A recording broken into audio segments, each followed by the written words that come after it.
করা হচ্ছে, অনেকে স্বাধীনভাবে চলতে পারেন নাই এবং যখন এখানে প্রায় সকলেই যারা আছেন যখন তাদের প্রায় সকলে না, আই থিঙ্ক বুরহান ভাই ছাড়া সকলেই যারা প্র্যাকটিসে সবাই দেখেছেন তাদের মক্কেলের জন্য তারা ন্যায় বিচার দিতে পারেননি আমাদের আদালতে।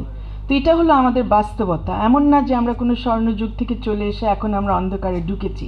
আমরা মোটামুটি অন্ধকারের মধ্যেই ছিলাম 50 বছর ধরে, বিভিন্ন সময় একটু কমেছে একটু বেড়েছে। তো এই বাস্তবতা নিয়ে আমি এখানে অনেক কিছু বলা হয়েছে, মূল যে বক্তব্য ছিল তার মধ্যে বা উপস্থাপনা, আমি ওটার মধ্যে ঢুকতে চাচ্ছি না, অনেক কিছুর সাথে একমত আছি। আমি মূলত দুইটা জায়গা নিয়ে কথা বলতে চাচ্ছি। একটা হলো জবাবদিহিতা, আর শেষে যে বিষয়গুলোতে আমরা এসেছি আইন পেশার স্বাধীনতা ও স্বাধীন বার, এবং অবশ্যই বিচারকদেরও স্বাধীনতার পাশাপাশি তাদের জবাবদিহিতার বিষয়ে।